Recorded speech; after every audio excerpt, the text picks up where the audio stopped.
Welcome back to Super Summer Star Wars. We're doing Force Unleashed for a little bit. Let's see. Last we left off, we were Cleef, the Gungan bounty hunter. Fucking Cleef. There he is. And we're on Raxus Prime now. He's ready to... I was just asking about the color of Cleef's lightsaber. Oh, yeah. We got the purple one in the last session, so I'm just trying it on for size. I like it.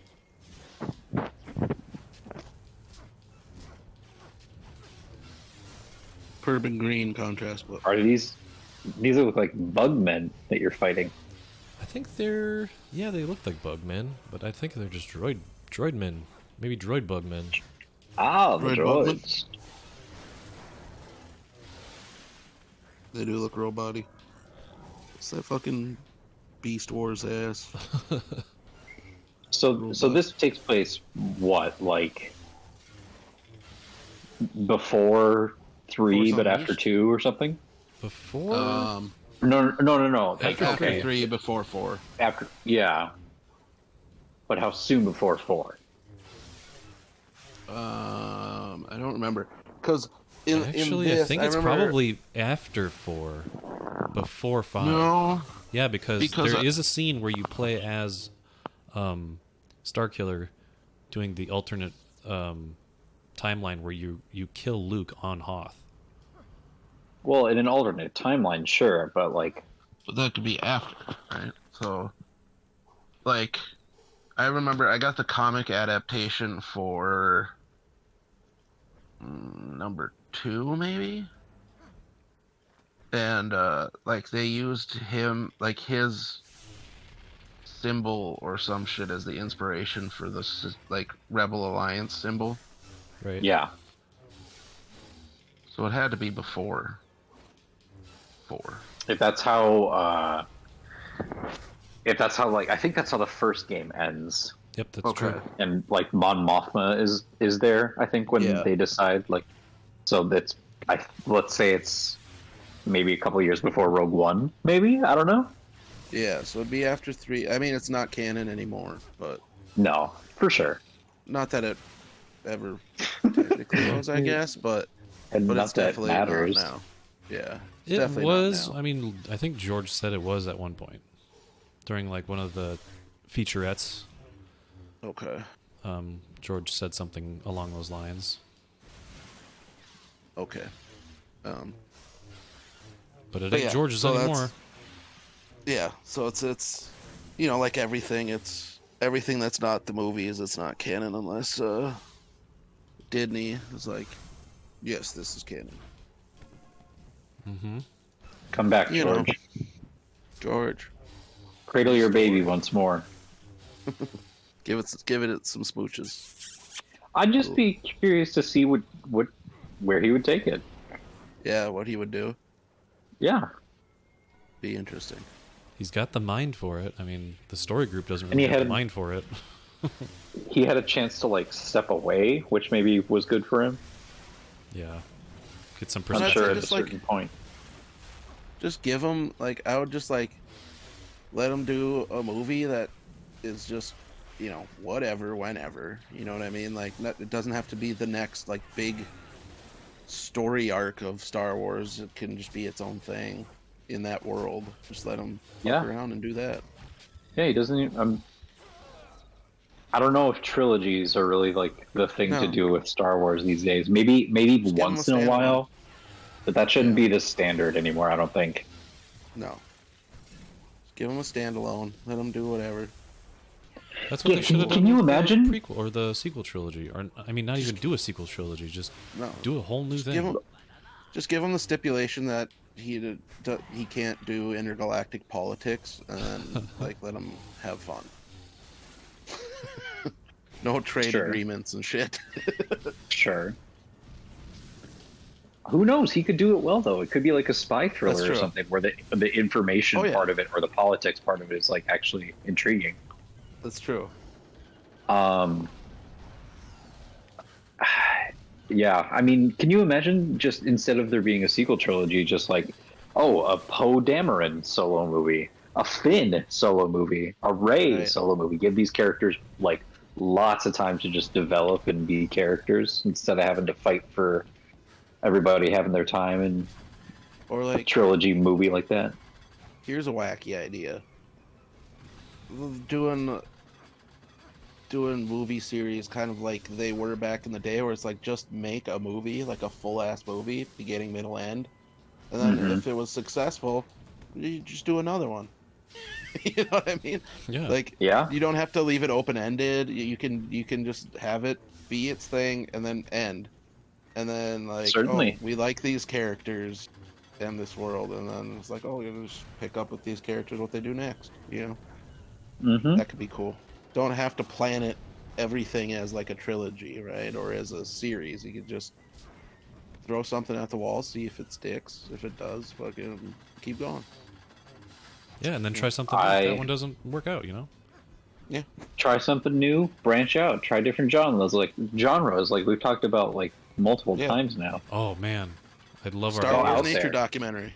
Star Wars nature documentary. Star Wars do it. Chop Shop show, you know? Yeah. Yeah, something real underground, like The Office, but it's about a hut. Star Wars Sports Channel. Yep, Star Wars That Sports. honestly, that'd be cool. Yeah. Because then, like, Pod racing on. if you make shows or movies that like feel like it's something people in that world would watch about things in that world, to me that just feels like it fleshes out the world more. You know? You could make a Brink type movie about Yeah. swoop bike racers, Yeah. or like people that board down Called the Swoop. dunes on Tatooine.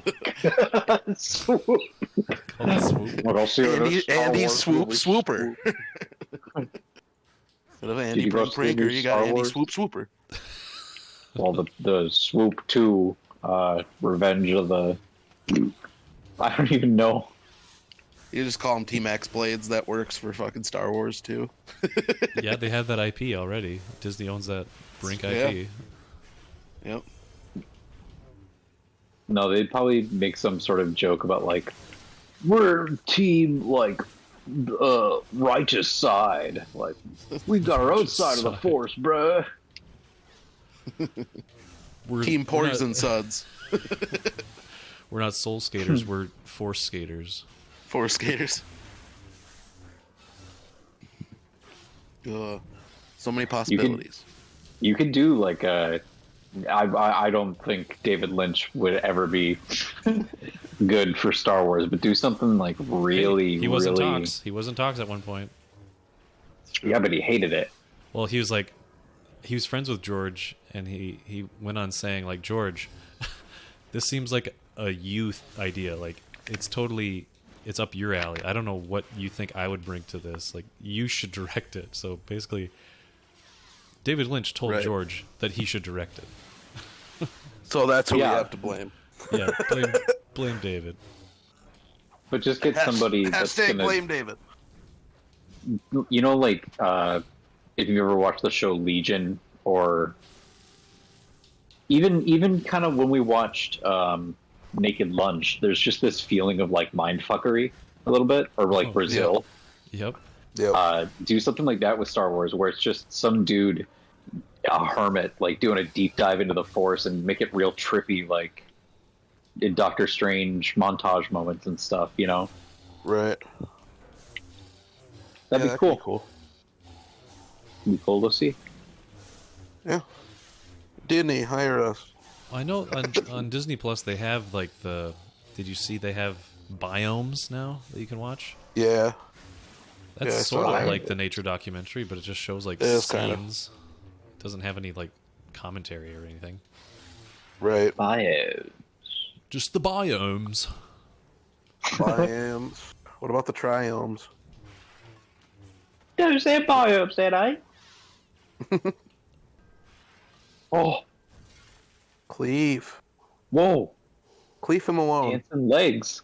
Yeah, no kidding. You threw a guy, you turned him into dancing legs. That's what Cleef does. Whoa. Power of the Force. That's where that guy's... that is- I was gonna say that's where that guy's midi-chlorians are stored. In his legs. Yeah. I got forced legs, mama. Force legs.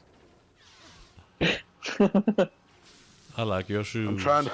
That's their explanation for restless leg syndrome. Force I legs. got buildup of metachlorians in my legs. The Jedi comes to visit the house, and he tells Like a doctor, Forrest like a to doctor wait. visit. No, he tells Forrest to wait outside, and he just comes out and it's like, "Am I going to the academy?" Yo, mama sure do care about your schooling, boy. Wiping his brow and shit. God damn it. Your boy is uniquely powerful in the Force. However, Only just his legs.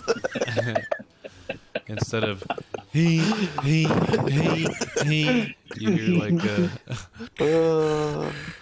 Now we're only gonna charge you half the tuition, but there's a way that we can enroll those legs and not the whole person. Be willing to talk. Forrest is just laying on the ground, and he's doing all like the Luke on Dagobah training, except he's laying on the ground and using his legs to do it. He's pointing with his toes and stuff, and Yeah. and then later on, he's like, "My legs got a diploma." Lieutenant Dan, do you have a diploma? I shoot My force leg. lightning through my penis. My legs are Jedi. My But legs I'm are not. Jedi masters. And I'm not. My brain's not even a youngling. He's gotta wear like a blindfold because his legs can sit on the council, but he can't. So he's just gotta go under with like a sack over his head. I don't know where that And they line put is. earmuffs like a- on him. He wears a Jedi robe in reverse with his legs sticking out the head. Or do you know that scene when he's gonna touch Jenny's like touching him and he's like Yeah. just comes in his pants? That's him connecting with the Force. He's like, "Oh, sorry." That's Force is- the Force scene is all living things, between- dude. The scene between him and Jenny of them like force sharing pairs and shit, and just you. Oh. Or when he's like confessing his love to Jenny, and she's like, "You don't love me, Forrest." He's like, "I'm not a smart man, but I know what the Force is." I'm getting stuck on the force lightning coming out of his dick, so it's like, Forest lightning. It makes sense. yeah, after, like, when they sleep together, he accidentally kills her because he jizzes force lightning. Oh no. Jenny! Turns to the dark side. His legs turn to the dark side, but he doesn't. Lightning's just coming out of his dick, and he's just like, unlimited power. It's like, I don't want this. Oh, God. It's perfect. We're gonna have to be back, and we'll fight this guy in the next episode. How about that, boys? Well, put him a cleef in his treef. A cleef in the treef is worth more than two in the bush, or whatever the fuck that saying is.